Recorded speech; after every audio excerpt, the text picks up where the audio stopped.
Pemerintah menargetkan pada 2024 mendatang, jumlah pelaku UMKM yang tergabung ke dalam ekosistem digital dapat meningkat pesat hingga 30 juta pelaku.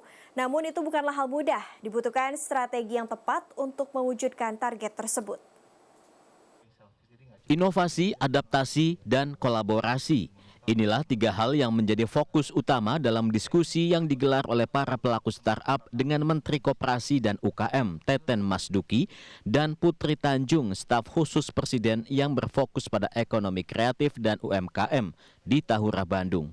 Menurut salah satu pelaku startup, ajang diskusi seperti ini dapat menjadi jembatan untuk menyampaikan beragam gagasan dan permasalahan yang terjadi saat ini. Untuk mengembangkan ekosistem kewirausahaan memang dibutuhkan kebijakan yang memudahkan para pelaku startup.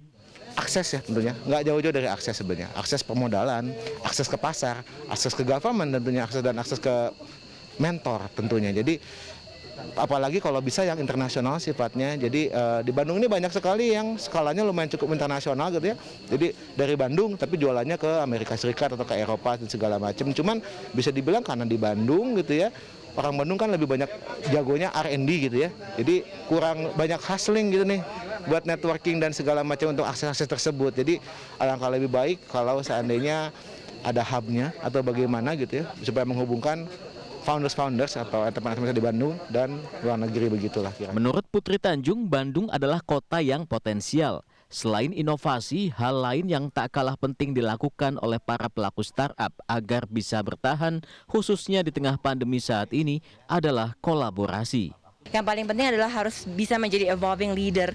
Dalam arti kita harus bisa menjadi leader yang bisa beradaptasi. Jadi selain kita tahu nih pasar maunya apa, needs dan demand yang selalu berubah, yang kita harus terus berkembang. Of course tadi inovasi juga. Yang ketiga adalah foundersnya juga harus punya entrepreneurship mindset. Dalam arti business modelnya harus terus dilihat lagi, dikaji ulang. Jadi itu sih yang paling penting adalah era sekarang adaptif atau agility-nya dari sebuah founders atau sebuah startups. Saat ini dari 64 juta pelaku UMKM di Indonesia yang masuk kategori kewirausahaan baru 3,47%. Percepatan digitalisasi perlu dilakukan mengingat potensi ekonomi digital Indonesia yang amat besar. Saya kira upaya yang paling cukup besar sekarang itu di samping belanja masyarakat ini belanja pemerintah. Nah, belanja pemerintah ini kan sekarang udah compulsory nih. Setiap tahun 40% belanja pemerintah itu membeli produk lokal UMKM.